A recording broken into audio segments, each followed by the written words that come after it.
and welcome back to the True Crime Guys podcast. I'm Lauren. And I'm Michael. Well, you guys ready for Stalker Series Part 2, baby? Hell yeah. I know I am, dude. I know we could probably just keep doing this series forever, right? There's a we say that every Stalkers. time. And what's funny is there's actually like a video game themed one in this as well. So like the video game shit keeps coming up. We mentioned how we could just keep doing the video game murders. We could almost make a whole podcast about video gaming that's turned to murder. Oh, no doubt. I mean, because video games have been out so long now, it's like almost everyone has some type of video game that they've been infatuated with, at least for a short amount of time. You know what I'm saying? Like, I think 10 games. years from now, there's not going to be a murder that doesn't have a video game element to it, because we're going to be living in, what's his name from Facebook? Mark Metaverse? Zuckerberg's world of virtuality. And yeah, we're going to be living in the metaverse. There's going to be a bunch of... When are they going to start charging people for virtual crimes? So every time you beef with someone, it's going to have started in the digital space, you know? Oh, of course, right. Someone like egged your digital house, and then next thing you know, you're like showing up at the real world house while they have the headset on and murdering them. Well, that's what I was about to say. Like, when are we going to start charging people for these virtual crimes? Right? These people who the like technocrats got to benefit from it financially too. You know, they can't just let that go. They make every penny they can. Absolutely. I really think Facebook and Instagram and shit are like throttling everybody's stuff since they went to these where you can buy promotional ads now, and you can boost posts, you can pay. Mm-hmm. Ever since they started doing that, I feel like our influence and our crowd reach and stuff has went way down because they want us to buy ads. Yeah, because we're not paying. Yeah, that's what it is. It's their platform. They can kind of do what they want with it, I suppose. No doubt. And if you don't pay up, you ain't going to get seen. So. I know, right? It's crazy. We got like over 8,000 followers on Facebook. We put up a post, it gets 10 likes. I'm like, 10? What the hell? Like, how does that? Where's this math coming in? Like, right. It just don't I think make part of sense. that is like it's become kind of a ghost town too. Facebook, there's just not as many people actually actively using it, you know. I guess people Everybody's are using over on TikTok, which stay tuned to Mashup Stalker Series Part 3. We're gonna have a TikTok murder in there as well. Oh, we gotta have a TikTok murder. Stalker murder. I wonder how many of those there are. Oh, man, I'm sure there's been a lot in the last couple of years, because that's like there's so many celebrities, quote unquote, that have popped up that have been made through TikTok.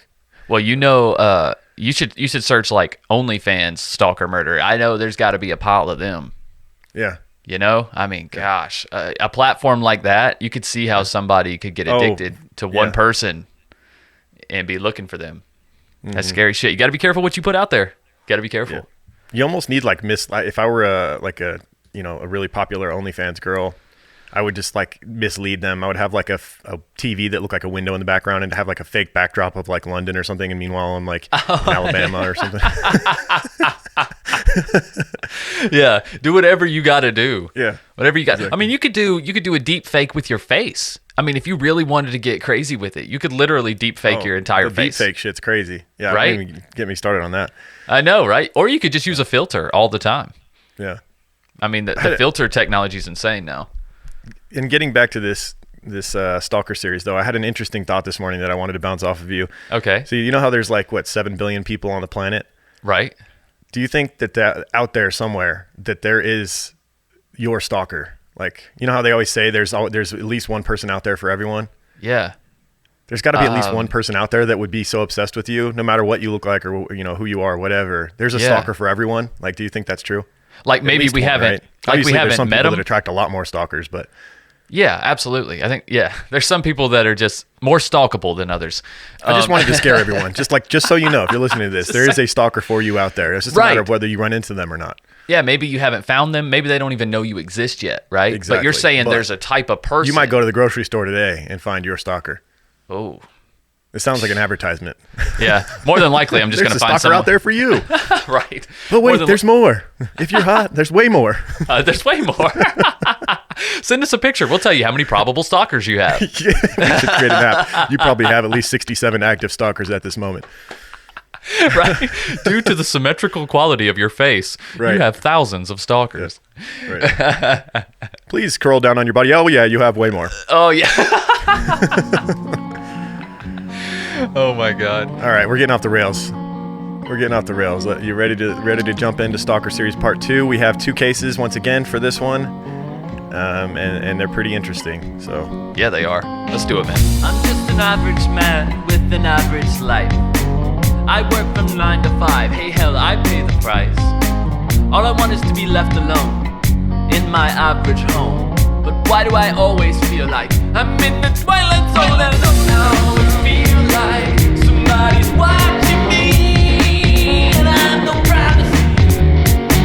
I always feel like somebody's watching me, playing tricks on me.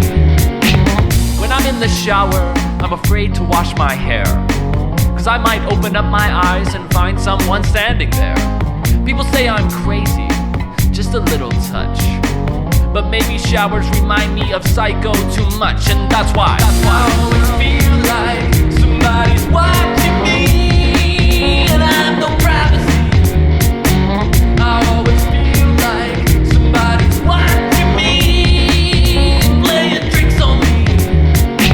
I always feel like somebody's watching me, and I have no privacy. I always feel like somebody's watching me, playing tricks on me.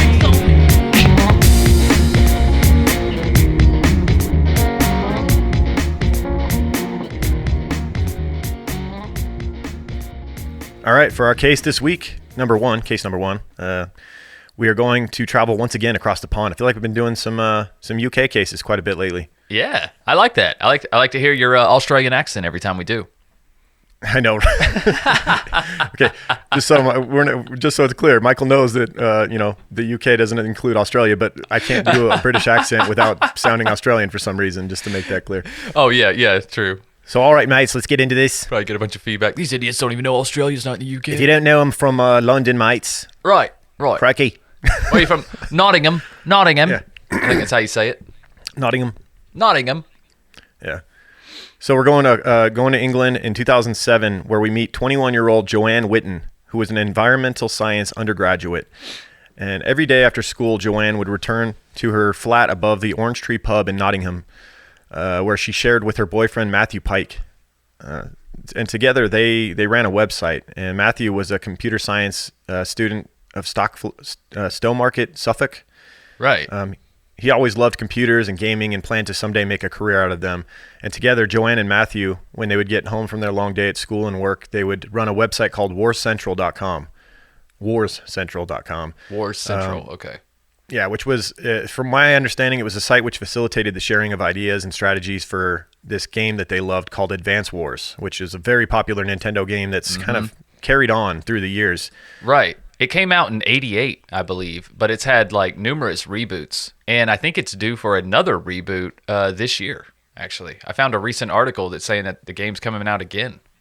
Yeah. So we'll talk a little bit about this game. It's a advanced war video game. The story takes place on a fictional continent where two nations, Orange Star and Blue Moon, have been fighting each other for years. The conflict enters a new stage when the Orange Star commanding officer named Andy is accused of attacking the armies of two other nations, Yellow Comet and Green Earth, without reason, resulting in a worldwide war. The game was released to critical acclaim and has been listed among the greatest video games of all time. And like you said, it's kind of continued to have reboots. And yeah, it's kind of sounds funny. like it's a turn-based strategy war game, right? Which are very popular. I talked recently in Just a Banner how one of my favorite games to play still is Civilization 5. Right, yeah. Which is turn-based strategy war game. It's funny, like the names Orange Star and Blue Moon. It sounds like a beef between two breweries or something, right? Totally. Like, well, I mean, Blue Moon literally is a beer. Yeah, Blue Moon really is a beer. I guess that's what kind of threw it off. Yeah. But Orange Star and Blue Moon. But there's actually other, I guess, nations that are all color based in this game, from what I read. It reminds me. We watch Avatar, the animated TV show. You ever watch that on Netflix? Oh yeah, like The Last Airbender. Yeah, exactly. Yeah. But like, kind of the whole concept of this reminds me of that, because it's like the different Fire nations. Nation. You get the the Fire Nation, of course, goes against everyone and attacks unprovoked. Of course, because fire is evil for some reason. Yeah. So the objective in this game and each mission is to defeat the enemy's army. There are two ways to defeat an opponent: destroy every one of the opponent's units on the map, known as routing the enemy, or capture the opponent's headquarters. And on warscentral.com, the website that Joanne and Matthew ran, Joanne went under the name JoJo, while Matthew called himself Shade. And this was the couple's social life. You know, they were on the right track going to school and all that, but they didn't have much time to go out and meet people, so they just spent all of their free time on this website and on that game. Right. They enjoyed it. Yeah, and they would be up till a lot of nights, 2 a.m., playing this game and running their website. In 2007, Joanne and Matt met a man named David Heiss through their website, warscentral.com. David was a 21-year-old trainee sales representative from Frankfurt, Germany. So they're in England, he's in Germany. Mm-hmm. He starts getting very active on their website. He chose the nickname Eagle the Lightning and would spend up to 8 hours a day on the site exchanging tips and strategies for advanced wars. It probably sounds better in German. That's what I thought. The first time I was like, Eagle the Lightning. That doesn't even make sense. Yeah. I think it's a good point. It definitely must be more German-centric. Yeah. I'd like to hear the translate. Although the German language rarely sounds better, I think. To me, personal opinion, it's a rough language. Language. Unfortunately, Heiss was interested a whole lot more in Joanne than he was the game, it seemed. After an initial lighthearted chat, Heiss started bombarding Joanne with messages and emails declaring his love for her. Yeah, that's not a red flag, huh? Right. Somebody else doesn't have a social life either, I'm willing to bet. That being said, I don't know. So far, it's like, okay, we got a guy that's being a little too pushy on there. Like, they have the power of the website. You could think you could just block him. He's in another country, and you move on. Unfortunately, it's not that simple sometimes. Some stalkers are a lot more motivated than others, Also, usually this isn't how it starts. Usually it just doesn't start with them bombarding them with messages. They've probably played together a few times, in this game, online, whatever, teamed up, and it was pretty harmless for a while. But then it's like you kind of get to know these people that you play online with every day, even though you never see them. Yeah. And like I tell my kids all the time, like they play with the same people pretty often. And I'm like, I know you feel like you know them. I know, but you don't. You have no idea who these people could be. Like these stalkers, these creeps, they'll play the long game. Mm-hmm. They're not afraid to. They'll pretend to be your friend for years until you slip up and give that information. One of the video game cases we did was like that, where the dude was he like flew and acted like he was going to do a seminar with the girl or whatever, and he ended up killing her. Yeah. Yep. They had been playing together for a while, and they thought they were friends and whatnot. And you never know. Turns out he was just obsessed with her. Yep. So in June of 2008, the couple, Matt and Joanne, they arrived home to find David Heiss outside of their flat. So came all the way from Germany to hang out with them. Wow. And amazingly, they let him stay at their house for 3 days, but before kind of like booting him. But when he visited again a month later, Joanne rejected his advances and blocked him from access to the site. So now he's showing up every few weeks whenever he can basically facilitate the means to get there, pay for a ticket or whatever. Yeah, and I'm sure he was kind of like surprised the first time, or maybe like I'm in town. But it's crazy that you would just let somebody you meet the first time in person stay with you for 3 nights. Yeah, I don't know. That was bold. That was really bold on their part. Especially when he'd been bombarding Joanne with messages. You know that he's got an unhealthy kind of thing for Joanne here. Like if you're Matthew, how can you let this happen? You're like, no, this is not happening. Right. Not happening. So in mid-September of 2008, David Heiss sent an email to Joanne saying that he, quote, had something I would like to give you. And that's never good. And a few days later, on September 19th, Heiss flew into Birmingham and took a train to Nottingham. With a knife tucked into his waistband and wearing thick garden gloves, he forced his way into the flat, launching a ferocious attack on Matthew Pike. So he had waited until Joanne had left for work and basically broke into the home. And I almost imagine Matthew Pike, like, headset on, playing the game, and all of a sudden... just gets bombarded. Yeah, gets bombarded, and he would stab Matthew Pike 86 times before heading home to Germany the next morning. Dude. There's some rage there. And Holy shit. 86. He took that shit personal. Yeah. Like, Matthew must have kicked his ass in that game. What's incredible, though, is that David actually... or not David... Matthew Pike actually was still alive when he left after being stabbed 86 times, and he was able to write the first 3 letters of Heiss's first name, David, in his own blood on the side of his computer to alert police to his attacker's identity. So he was able to write DAV on the side of his computer in his own blood That's awesome. to try and get the killer caught. For this trip, David Heiss had only spent 16 hours in the UK, and Joanne would return home from work that night to find that her boyfriend had been brutally murdered. And obviously she had a pretty good idea of who it was, especially when she saw DAV written, the first three letters of this creep that had been stalking her's name. So David Heiss would be captured and extradited in November and charged with the murder, November of that year, 2007. And he'd apparently brought the knife from Germany, which is crazy. We talked about it was tucked into his waistband. It's like, dude, you couldn't have just, you're planning on breaking into the home, acquiring your own knife or whatever, but apparently he had dumped it in a trash can and it was never recovered. Wow. Well, I guess it worked then. Yeah, I suppose. His disposal technique. But I'm sure he left way more than that behind. It makes it creepy to me just thinking that like he's making this long trip from Germany to England, and he's got this knife tucked in his waistband. It's like the whole time he's like looking at this knife and thinking what he's going to do with it. That thought freaks me out. Oh, hell yeah, it does. Yeah, he's been thinking about this for a long time. Yeah, he knew exactly what he was going to do. Yep. The prosecutor, Sean Smith, said, quote, "It was an act that was born out of obsession and hatred in equal measure. It was an obsession for Joanne Whitten and a hatred for Matthew because he was Joanna's boyfriend. I have no doubt that at some stage you decided that Matthew had to die and that your killing of him involved a substantial degree of both planning and premeditation, which is a significant aggravated factor," said Justice Keith. Yeah, because you could argue... This judge's name is Justice Keith. Fuck Justice yeah. Keith, perfect. What? Or wait, he's probably just a court justice, right? Or the judge, Justice Keith. That's what it says. That's his name. Okay. Yeah. Wow. You have to think that, the first time that he came by and stayed for those 3 nights, like they have to be considering that as part of the planning too, right? You have to. Yeah. He came there. He's seen how their house was laid out. Yeah. He knew the layout of the home. Yep. He knew a little bit what of type of locks they had. Yep.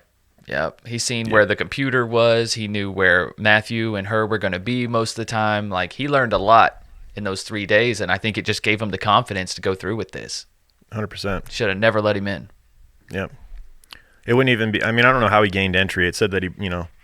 No, I mean the first time. I know. I'm saying, but like I was just thinking, like the first time he could have even potentially, during the course of 3 days, you're gonna find yourself, alone, being able to wander the house or whatever during that time, whether they're asleep or whether they're distracted playing the game, and you see him going to the bathroom. He would have been able to maybe get a spare key or steal one of their keys, and there's the amount of like premeditation he could have been doing. Knowing what he was going to do later would have been all too easy. I think the same way, man. I just can't trust anybody I don't know in my house. I'm just like, nah, I'll talk to you in the carport. Like, right. I'll meet you in the driveway. I'll be right out. Mm-hmm. I don't know. Like you say, you just never know. I'm always thinking that. Like, it was nothing. Were you always that way, or were you always that way, or did this podcast kind of like make that more extreme? I think as an adult. And as a father, once I moved out and I had kids on my own, and I always thought about them, then from that point on, I was suspicious of people. Can't in my house. I was, always make sure all the doors are locked, everything like that. But my dad has always been paranoid in that way growing up. So I guess it was just kind of instilled in me. I'm like, okay, this is just what you need to do. Just better safe than sorry type of thing, Yeah. But yeah, I always think like if somebody wants to come in and use the restroom or the phone, I'm just like, fuck no. Like you could get so much information in my house going through my cabinets and shit. Like, no. I don't. Yeah. Can't do it, man. Can't do it. Better safe than sorry for sure. That's right. Go find somewhere else to pee, bro. That's right. Right. There's phones everywhere, man. Go find another one. Yeah, you should have one in your pocket, motherfucker. What are you doing? Yeah, what are you doing? Yeah. Yeah, So the victim, Matthew Pike, his mother was an English teacher, and she described her son as modest and easygoing. Kim Pike, 49, said she did not blame the chat rooms and websites for her son's death. Quote, we didn't know anything he did on the computer. We just knew he was good on anything to do with computers. He was obsessed with it, really. She also said, I don't think internet chat rooms are a bad thing, but people need to be careful about the information they give to other people. Matthew was quite naive. He was quite trusting. He expected other people to be like him. And that's kind of what we just talked about is... Yep. Yeah, I mean, there's no way the dude could have known where they lived if they hadn't kind of made that known to him. I don't know how he just showed up at their flat, and spent those first 3 days. They must have maybe he was, a hacker and somehow got a hold of that information. Yeah, that IP address. who knows? But It sounds like, from what his mom's saying, that they were just naive and they gave him the address and said, hey, if you're ever in the area, drop by or something like that. Oh, I'm sure they did. Apparently turned out to be a big mistake. Yep. You got to be careful, man. David Heist denied the murder and said he was acting out of self-defense and was given a life prison sentence and told that he would serve at least 18 years in jail for it. Did he have any defensive wounds that you know of? No. Nah, he didn't. He got the jump on Matt, and Matt didn't have any way of defending himself. Like I said, I almost imagine Matt was sitting there with his back turned playing the game, and you know that David Heiss already knew the layout of the home, so he could have easily snuck up behind him and stabbed him several times before Matt even knew what was happening. God.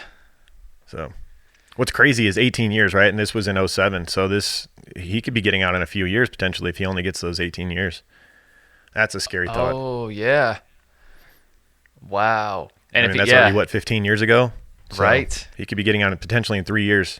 And he's probably not a very domineering figure in jail. I mean, I don't know what this guy looks like, but yeah, I don't imagine. I saw some pictures of him. He doesn't look that scary. Yeah. So I'd imagine he's trying to be on his best behavior to get the hell out of there.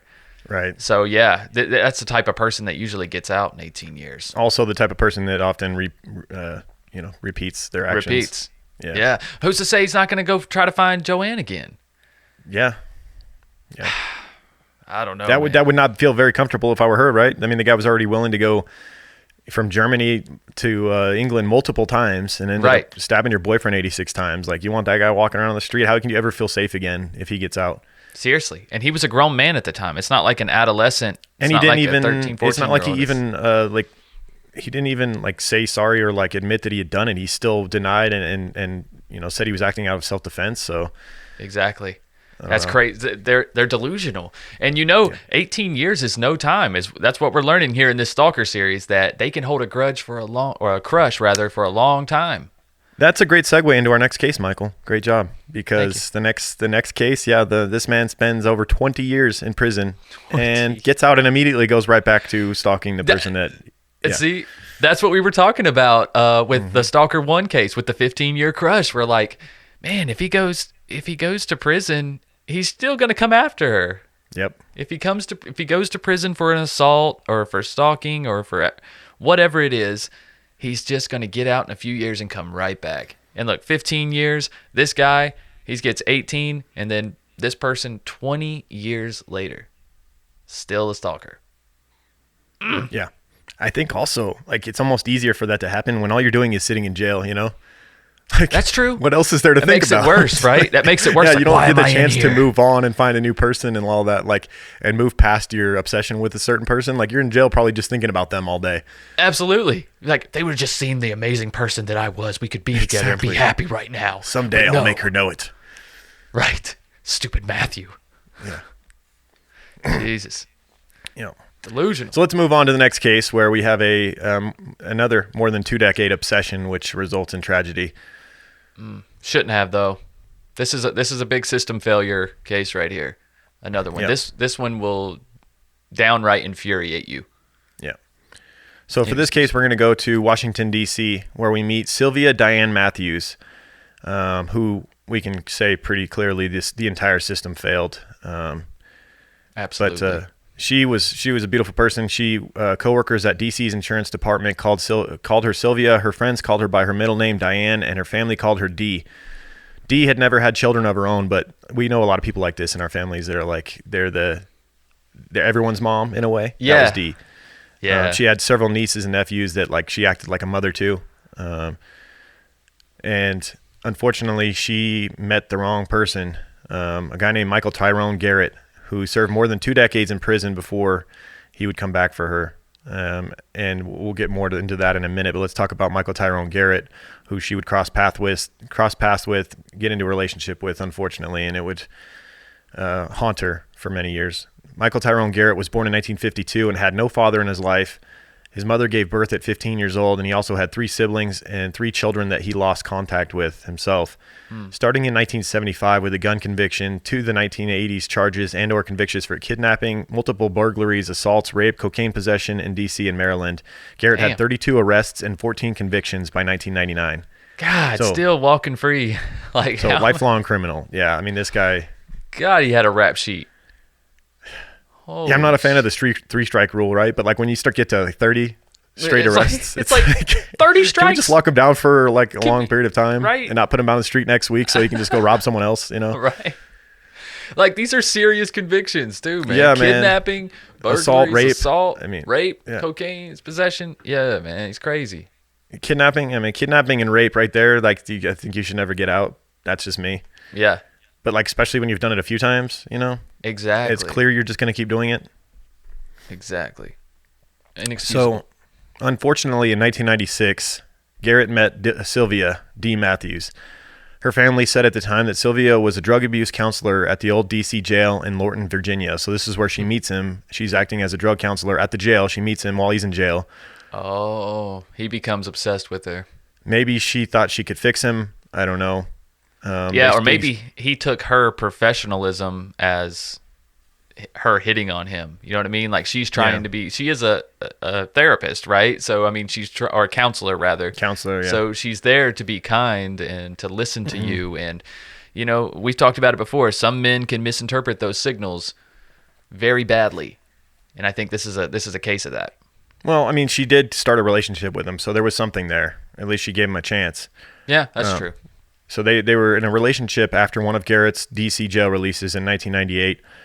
And it didn't take long for her to realize she had made a mistake because in November of that year, 1998, while in a car together, witnesses watched as Garrett attacked Sylvia in the face with a hammer. Jesus Christ. Yeah, that's a signal. Yeah. It's like, wow. She suffered major face wounds and unsurprisingly broke up with him following this. But I think y'all could guess that this wasn't as simple as that for this scumbag. He wasn't just going to let her break up with him and that's that. He moves on and finds someone else to beat with a hammer. Right. Like it's psychopath, man. In January of 1999, Sylvia was at her home that she shared with her mother on Elmira Street in Southwest D.C. I mentioned the street name because this house saw some shit, and especially the basement, over the course of the next 2 decades. It's kind of a creepy scenario where it's like deja vu, Mm-hmm. He attacks her in this basement severely one time, goes away for a couple decades, and then ends up attacking her again in that same basement many years later. So in January of 1999, Sylvia was at that home on Elmira Street when Garrett broke into the house by prying open the door. She ran to the neighbor's house to call 911, but when police arrived, they found Garrett in Sylvia's basement with a crack pipe. What the fuck? Yeah. So he's broken into her home and he's just down there smoking crack. And this I just, once again, I don't know how this guy just didn't get locked up for life. After, when you start looking at the body of evidence as to what type of person he is, you're just like, yeah. So he didn't hurt her in this first break-in. He just broke into her house and is just hanging out, smoking crack. But that basement would later be the scene of Sylvia's murder. And obviously he was getting hyped up to probably go up and murder her. Mm-hmm. I mean, that he time truly you could just see time and time again he did not give a shit about going to jail because too many times he'd been put there and then gotten out and then just not afraid of it. Boldly just breaking into homes in the middle of the day and then smoking crack in their basement when the cops get there. He wasn't even trying to flee the scene. He was just did not care. No. So Garrett would be sentenced to 24 years in prison for multiple burglary and assault charges. So finally, they looked at the body of evidence here, and they're like, this guy is just going to keep being a menace to society. We have to put a real sentence on him. Yeah, finally. However, there was a legal debate about whether the sentences were to be served consecutively or concurrently, which would be a very unfortunate problem because they clearly chose concurrently rather than consecutively. Yep. They chose to let them overlap each other, which means he got out much sooner than he should have. So that, depending on that, whether they determined to be consecutively or concurrently, his sentence was to end either in 2023 or 2035. Ooh, clearly, it's a big they gap. went with the former. Yeah, obviously. Court documents revealed that in 2014, while in prison, Garrett was attacked in the cafeteria by an inmate on drugs. His eye was stabbed with a spork, and he became blind in his left eye. 'Cause it'll hurt more, you twit. Got him with a spork. Yeah. That's hilarious. I feel like that's all a spork is good for. What a stupid device. Well, it's good for stabbing and scooping eyes. What are those little tiny prongs on the front even going to do? You can't even pick anything up with it. Well, that's why they give them to him in prison. I'm totally anti-spork. And I'm one of the people that thinks that a fork is good for very little. I'm like a spoon guy all through and through. Really? For most things. If I'm eating pasta, I'm using a spoon. I eat fast. I need a lot in one scoop. What if the like noodles are... I hate sitting there poking 1 or 2 noodles at a time. I just scoop them up, man. What if the noodles are too long for the spoon, man? They keep falling off the sides. No, I make it work. You make you balance them on the You spoon practice before I enough get that with the fucking spoon, fork. you get real good at it. I'm clearly being like I'm joking a bit, but I still do think that a fork is like, people use it more than they need to. Yeah, a spoon is best in most scenarios. Yeah, but not spaghetti. But a spork is worthless in all scenarios unless you're stabbing an inmate in the eye. That's about it. But then again, even a fork would do the job better. You could go deeper with those long prongs than just the little stubby prongs. Right. Well, they don't give them the long prong forks. But then when you're done, you can't scoop the eye out as good with a fork as you can with a spork. Right. So you can stab and then scoop the eye out. So maybe the only good thing a spork is used for is stabbing and scooping eyes. Yes. Yeah. So we'll redeem you on that quality spork. The more you know. The more you... But throw your forks away. Fuck them. Exactly. I'm keeping one spork on hand just in case from now on for self-defense purposes. There you go. If you don't have one, I think KFC has a shit ton of them. You guys They do specialize in sporks, right? Like the only fast food place that has sporks. I know. They always have sporks. That's because they got those mashed potato chicken bowl things. Oh, yeah. It is kind of handy for that. You might need both. Yeah. So, yeah, he was stabbed while in prison. He was stabbed with the spork and became blind in his left eye. Then his right eye later developed glaucoma. That's called karma, motherfucker. That is. That's what you get. He complained of constant eye pain, and medical records show that with glasses, he still had 20/20 vision, which seems crazy to me. If he was blind, if he was blind in his left eye and then glaucoma in the right, how the hell with just some simple glasses is he? I think maybe he was being an exaggerator. Yeah, or maybe he had 20/20 in just one eye. Maybe one eye. Maybe the eye he got stabbed in healed up enough to where he could see out of it. But I don't know. No, you said he became blind in his left eye and then developed glaucoma in his right. So the glaucoma must have... It depends on where the spot shows up, right?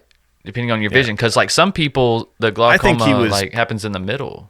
I think he was lying and trying to get sympathy so he could get out on parole or some shit. That's what I think. Because we see signs of that later. Probably. He tries to play the victim card here. Oh, okay. Prison psychologists determined that Garrett had a temper and an inner rage at his parents for not being there. Quote, I need someone to love me, Garrett states. Also in prison, he threatened a female guard saying, quote, if I get back out on the compound, I'll show you what type of man I am. These are the sort of things that need to be, kept in records. And then when the parole hearing comes up, it's like, he also said this while he was in prison, like threatened an inmate guard. Yeah, he's kind of a creep. It's like, hey, bro, if you need someone to love you, why don't you be someone that deserves love? Huh? Mm-hmm. That's how you get love. Like, what the fuck? But, there's an argument to be made that he truly wasn't loved as a child, right? His mom was absent. His dad was absent. Yeah. He had no... I mean, I guess if you're never shown how to love, it can be quite difficult. Yeah. So for these offenses and the violent nature of his past, when he applied for compassionate release from the federal prison in West Virginia due to his cellmate getting COVID-19, the U.S. Attorney's Office opposed the January 2021 court motion. Yeah. That's what I'm saying. Bitch. Like he's trying to play sympathy cards about being blind or whatever, his inmate or his roommate having COVID. It's like, I'm sure the whole prison had it, first of all. Yeah, seriously. I hope he got the vid too with his glaucoma and his fork eye. Fuck him, man. Yeah. Take all these ailments at once. Yeah. So his pro bono attorney convinced federal judge Robert Okun that due to his age, his failing eyesight, and pledges to never contact victim Sylvia Matthews again, that he was no threat to society. And sadly, Garrett was released in March of 2021. Just a year ago. So the judge bought into his bullshit. Mm-hmm. And, he promises to never contact Sylvia again. Works he for gets me. out, and what do you think happens? What do you think happens? Did he contact Sylvia? A little more than that. He made contact with Sylvia. Yeah. That son of a bitch. So in the U.S. Attorney's opposition, prosecutors said due to the age of the case and the closure of federal court records, they have been unable to notify the victim or the family about possible release. So not only did they release him in March of 2021, but they also did not let Sylvia or her family know that he was released. So now he's just walking the streets and they think he's locked up. You don't think that shit's done on purpose? I think... What would be the motivation for them to do that on purpose?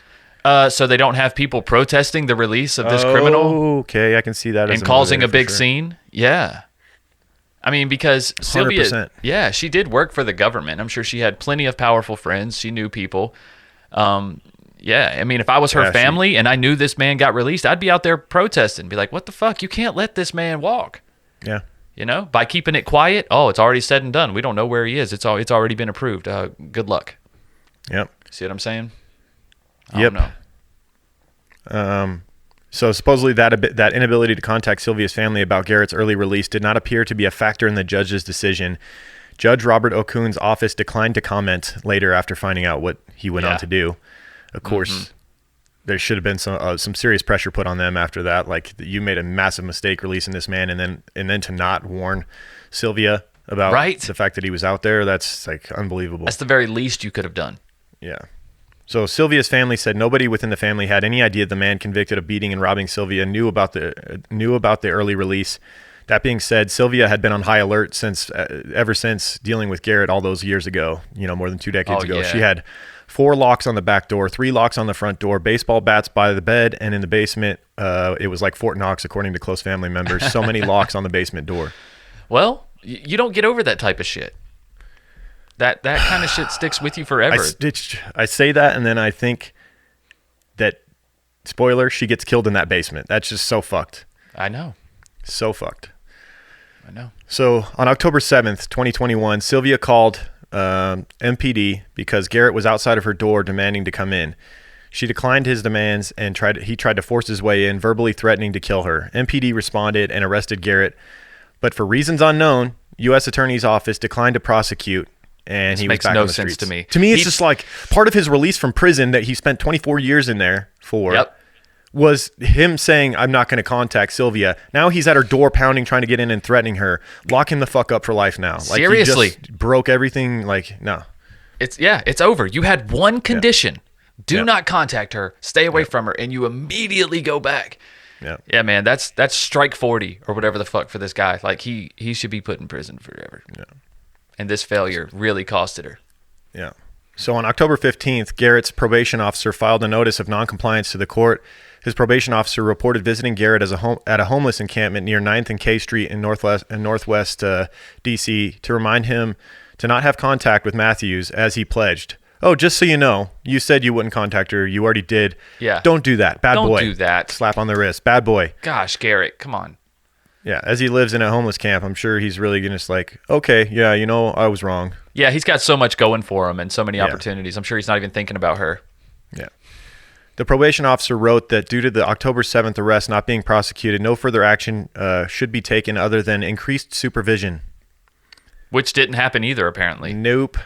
Because on October 22nd, Sylvia told MPD that Garrett confronted her outside of a grocery store near her place of work. And at the time, she worked at the D.C. government processing insurance claims against the district, which was only a 20-minute walk from Garrett's tent. So he's near where she works all the time. All the time. Yep. And I'm sure he's found out where she works. Well, he knew that already, probably. Yeah. Mm-hmm. So Matthews said that Garrett took a corkscrew to her throat and threatened to kill her on this occurrence when he confronted her in the grocery store parking lot. Jesus. She must just feel helpless. Like, what can I even do? I've already called the cops. He should still be in prison. He's not. You didn't even tell me he was getting out. Like, no one's protecting me. At this point, I would be moving. I'd be like, I gotta leave. I'm gonna take my retirement or whatever I got saved up, and I gotta get the fuck out of here. Like, because you can't stay here. And I'm not blaming her. Don't get this wrong. This is not a victim blaming thing. No. There's lots of people to blame in this story, and it's not her. You're just stating what you would do. Exactly. If he's showing up at my house, have we seen where someone they just can't uproot? Like, I agree. I don't know. A lot of people they'd rather die than like move away from where they live and where they love and all their family and all that stuff. I understand. But I mean, just moving to another county could have really sufficed. I mean, he's homeless. How far can he really go? You know what I'm saying? I personally wish she would have gotten a gun and waited for him to break in and shot his ass. That's what I wish. Or like, I wish she would have shared with her family what was going on. We find out later that she didn't even tell them that he was harassing her and doing all this stuff. Like, because if I'm, her nephew or something like that, I'm going to make sure I'm at her house, like staying at her house for a while and defending her. Yeah. Somebody. I'm sure she had someone in her family that would have been willing to do that, and just shot the motherfucker when he busted into your house again and tried to kill you or, beat you or whatever he was going to do. Shoot him. Take his ass out. Yeah, I mean, he's an old man at this point. Beat him to death with a bat or whatever he's trying to use on her. Take that shit and use it on him. Right. I know that we say violence is not the answer. Sometimes it is the answer. Yeah, for a stubborn like this, motherfucker it's the like answer. this. I'm sorry. What else is? Because the police are not helping. No one's helping her. That's right. So the only answer for me in this one is violence back. At him. Yep. If you can't leave, then you have to defend yourself in this situation he's because no one's breaking defending into her. Home repeatedly. Literally, no one's assaulting defending her. No. Yeah. So at this point, MPD claimed that they suspended their investigation into this incident due to multiple attempts to reach Matthews that were unsuccessful. That don't make no sense. He don't have a fucking phone. He lives in a tent in an encampment. Like, that. Of course, you're not gonna be able to contact him, quote unquote. Go down there and find him in the encampment or whatever. Like, stake out, find the motherfucker. Like, talk to people, do police work. No, they're saying they couldn't reach Matthews. They couldn't reach Sylvia. Oh, is that what they're saying? Yeah, like they couldn't reach... yeah, Sylvia. Okay. Yeah, because they couldn't reach Sylvia. They're like, okay, well, maybe she was at work. You know where she lives. Maybe you know where she works. Right. Like, how could you not contact her? How hard were you trying? Were you trying to contact her while she was at work? I mean, that's something too. Maybe she has her phone off while she's at work or whatever, or she's busy. That just sounds like a bunch of bullshit, right? That sounds like them trying to cover their ass later. I think this is them talking after knowing what happened. Like, this is a life or death situation. You don't call a couple times and leave a voicemail. This is a life or death situation, and they know that. Yeah. He's held corkscrews to her throat. He's hit her in the face with a hammer. He's been stalking her for 20 years. This is not just call, hey, how you doing, Sylvia? Oh, you're still alive. All right, good. Keep an eye out for that Garrett. Yeah. You can't. Yeah, we warned him again, so you should be okay. Like, what? Blows me away. Yeah. So even after these October 2021 incidents, the Matthews family said that Sylvia kept them in the dark about Michael Garrett's presence in her life. Quote, I think it was because she knew she was being silenced and she was reaching out and that she was doing everything she was supposed to do and she wasn't getting any help. So why involve your family? Said Sheila Matthews. I think she didn't have any answers to the questions because she was asking them to, and the police couldn't give her answers about why he was out and why he got out and how he was finding her and what should I do. She was trying to protect us all, and we couldn't see it. We didn't know, said Daniel McCombs. Even when I saw her the Monday before, there were absolutely no signs, said cousin Regina Taylor. Fuck. Man, what a like tough woman that she's just keeping this. I mean, not to say this is the right thing to do or anything, but like the fact that she was just dealing with this is so fucked, Like, she didn't even want to burden her family with it. It's heartbreaking. It really is. Yeah. So on December 3rd, 2021, at around 7:30 a.m., police said that Sylvia Matthews called and reported that Garrett was breaking into her car and trying to break into her home. Yet again, police came and didn't spot him. Later on at 8:44, guess he's not here. He's gone. Nothing we could do about it. He's literally behind the curtains. You see his shoes. Right. Oh, I guess he ain't here. Yeah. It's like a fucking scary movie every year. Later on at 8:44 a.m., so a little over an hour later, police said that Sylvia Matthews called again and said she spotted him saying, quote, he's not here right now, but he's on the phone. Police came, so he was on the phone with her. Mm-hmm. Police came and actually took Sylvia's phone and said to Garrett, you've got to leave her alone. Bro, this hasn't worked. You've done this how many times? You've said to leave her alone. It's clearly not working. He's clearly not working. No. He's dealt with police so many goddamn times at this point. Like, he has zero fear of them. Zero. Or anything at this point. So when they said that, he hung up the phone, according to DC police. But by 11:20 a.m., a witness said they heard a person with Garrett's description shouting at Matthews, trying to break in, and heard a fight inside. So guess what? He's back a couple hours later after they warned him again. Right. Breaking into her home. And when DC police came in minutes afterwards at 11:20, officers found her near lifeless body at the bottom of the basement. Police found Garrett also in that basement where they arrested him so many years ago, smoking that crack, 24 years prior or whatever, yeah. 22 years prior. 22 years, yeah. Yep. And there are indications that Matthews, so Sylvia, had been raped inside the home. Her underwear were not on her body. Instead, they were in the living room. There was a trail of blood that went from the room to the basement, according to the prosecutor's report. So you almost wonder if he threw her down the stairs into the basement. Oh, I know. They Garrett fought all through that house. Yeah. God, talk about being failed, right? She called the police multiple times that morning. Right. Garrett, through his public offender, pleaded not guilty. His public defender claims that Garrett was coincidentally in Sylvia's neighborhood, heard a commotion, so he's a hero coming to save the day. Oh, okay. And went into the basement where he found Sylvia Matthews already bleeding. His public defender argues that there was not enough blood on Garrett to indicate that he used the cane found inside the house that was deemed the murder weapon, as prosecutors allege. Quote, I think it's also an example of the system failing her, and it's not just failing her once, but failing her multiple times, said D.C. Council Judiciary Chairperson Charles Allen. An individual was arrested multiple times, and nothing happened from a prosecution standpoint. And this case is, like we mentioned, this was going on well into 2021. It's so recent that there's not even been a trial scheduled yet, the murder trial, but he's been convicted, or he's been, arrested for this and charged with murder. But the trial is, it's going to be an easy trial. I mean, we already... jury's gonna. I hope so. No jury's not going to convict on this one. I hope so. This motherfucker he just needs to go to jail for life or the death penalty, whichever. I mean, at this point. Yeah. But he killed her with a cane. That was the. Yep. Was it like a cane that had like one of those swords in it? That's what the prosecution alleges, is that the cane was used. Well, I mean, he raped her, beat her with the cane. This is the way I see it going down. Beat her. He just found whatever was in the house, used that to beat her, and then threw her down the stairs, which ultimately costed her life. Right.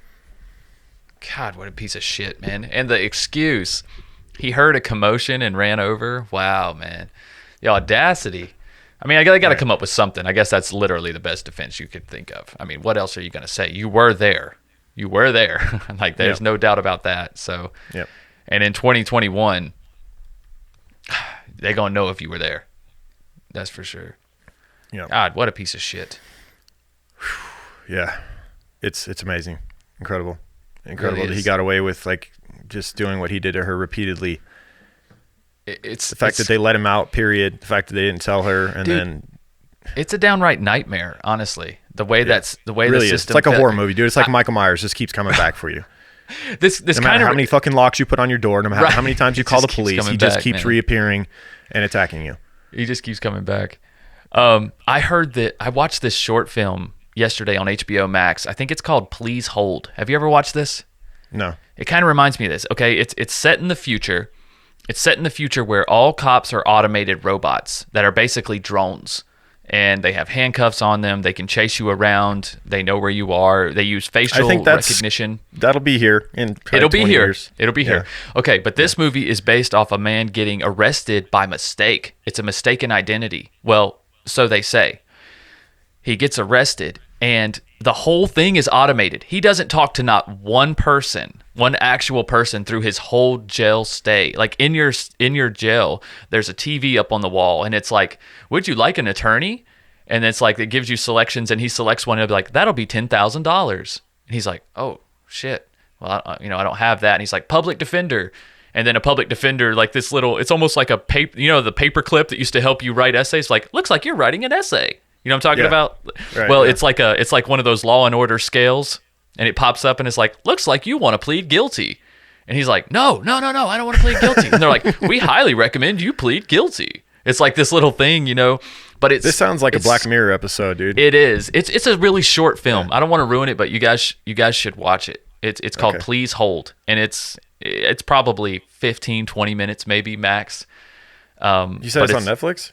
It's on HBO Max, I believe. Okay, I have HBO Max right on. Yeah, but you might be able to find it on YouTube or something as well. But yeah, pretty interesting concept of what the future of our justice system might look like. Yeah. Seriously, it's kind of scary. And we've talked about how it's such a business, like the plea deal business, constantly they just throw a shitload of charges at you, and then their best option is just to plead guilty and take a plea deal. And that's on to the next one. It's like the DMV. It's just on to the next. You don't want to get wrapped up in that shit. The whole second, I think it was the third season of Serial was all about that, like the business that is, criminality and the justice system. Yeah, man, it's scary. It's downright scary, especially if that's the future of it. Not being able to even talk to a person like you, and he had to pay for everything. He had to pay for phone calls by the minute. He had to I don't want to ruin it for you, but you'll see why they are actually doing this to people in the movie. Yeah. But yeah, it's crazy, dude. I'm loving this Stalker. Speaking of doing this to people, a lot of those major deodorant companies out there, what they're doing to people by putting aluminum and that's the real crime. Armpits. That's the real crime. That's the real crime. Forever. Seriously, stop putting metal in people's armpits, you psychos. Should be more like Oh My Gaia, right? Yeah. Because Oh My Gaia is an innovative, all-natural deodorant, fragrance, and beard oil company specializing in paraben and aluminum-free products. Their innovative line of deodorants inhibit the growth of odor-causing bacteria while maintaining effectiveness. At Oh My Gaia, they use only all-natural, paraben, and aluminum-free organic ingredients. And guys, there's tons of scents to choose from, regardless of what you like. And we have our very own scent called True Crime Pine that was made especially for true crime guys. But there's tons of other scents like Barbershop and Sailor, Sweet Pea, Pear, Bergamot Amber, Fireside, Honeysuckle, Lumberjack, Leather, Dreamsicle, Coconut, and one of my favorites, Egyptian Musk. And you guys, they also have beard oil and scented oils as well. So you can get the whole set. If you find a scent that you really love, you can make that your scent. Get that scent deodorant, scented oil, beard oil, whatever you want.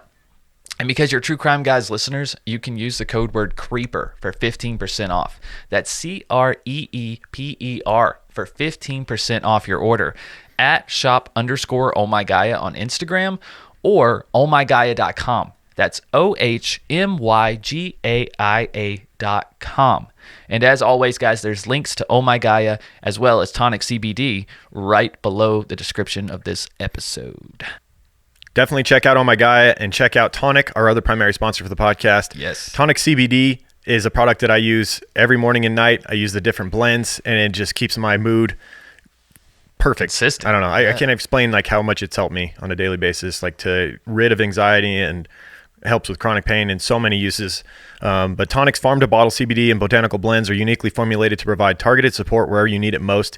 Each and every high-quality ingredient is thoughtfully selected for its ability to support and enhance the benefits of CBD, resulting in a more effective, well-rounded, and consistent wellness solution for your mind and body. They have a bunch of different blends, kind of like Oh My Gaia. They have all those different scents. Tonic has a bunch of different blends for you with different purposes and different ingredients. Chill has been one of my favorite for anxiety. It has ashwagandha, lemon balm, and passion flower to deliver a super calming effect.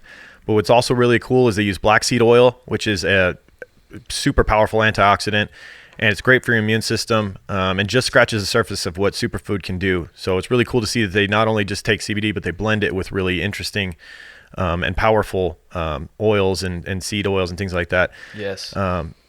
It's easy to see to verify the quality of their products as well. There's a microchip on the top of the tube packaging, which you tap your phone on, and it shows you third-party lab reports, product information, details about the farm, and even helpful blog posts to help you with CBD education. So with values rooted in quality, integrity, and sustainability, Tonic is committed to creating plant-based wellness products that are good for the people and good for the planet. Visit Tonic Vibes to learn more and use code CREEPER for 20% off your order. That's tonicvibes.com, code word CREEPER for 20% off. That's right, guys. Click the link below. Do it. Won't regret it. It's just good for balance, like you say. That's what I feel. I feel like when I use it consistently, I feel balanced. It's the best way to describe it for me because I get these repetitive bad thoughts in my head sometimes. I think it's part of people deal with anxiety and depression and stuff like that. But when I take CBD, especially like a high quality CBD like Tonic, I feel like I have this defense, like this wall where I feel a bad thought coming in, and usually like it used to just get stuck in there and it would play over and over in my head. Now I feel it coming. I'm like, no, get the fuck out of here, and I'm able to fight it off a lot easier with CBD. Exactly. Leave me the hell alone. That's my experience with it. But you have to try it and see how it works for you. Absolutely. And like you say, there's different blends. They got it for healing. There's a Flex for healing. There's the OG, which is great for first waking up, kind of balance. Grounded is my favorite. I take Grounded at night. Every night, religiously. Yeah. And then Chill throughout the day. Or if you got, sometimes I like to take Chill before I podcast, honestly. It just kind of helps me stay a little more grounded, because even though, how many episodes have we done? But still, there's some mornings I'll come out here and get ready to record. I'm just like, what if I fuck this whole thing up? Yeah. It's like, anxious. why are you thinking this? Like, you have no reason. You have no logical reason to think that you're going to fuck everything up. But that's it's just, like you say, it's just human nature. And that CBD helps to kind of block those negative thoughts. Yeah. No doubt. That can help you make all of your days great. And also our Patreon page, if you're bored at work or driving or whatever, and you need more True Crime Guys, we have some of our best content over on patreon.com/True Crime Guys. Our $5 tier is the best in the biz. You get basically everything we create, you get for $5 a month. Or if you pay up front, you get 10% off, and you pay $54 for a year, and you're done. And everything we make, you're getting a new episode of something from us under the True Crime Guys umbrella almost every day of the week. Yeah. If not, It's like almost every other day. Seriously. Every single. I figured it up. It's 18 releases a month, Lauren. So it's more than every other day you could listen to True Crime Guys, and then that just repeats every single month. So if you listen to a True Crime Guys product or show every other day, you would have 3 or 4 episodes that roll over into the next month still. Jeez. That you haven't heard. So that's what we're going for, guys. We're trying to keep everyone entertained, keep everyone connected.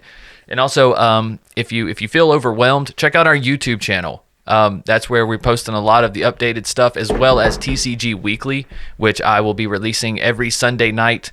To look for it on Monday morning on YouTube, but Sunday night it should be on your podcast feed wherever you listen to True Crime Guys, and you can listen to that to kind of stay up to date on everything that we have released, just so you're not missing out on what's going on. And if we have any special releases, limited merch or anything like that, I will also give you guys a heads up on there as well.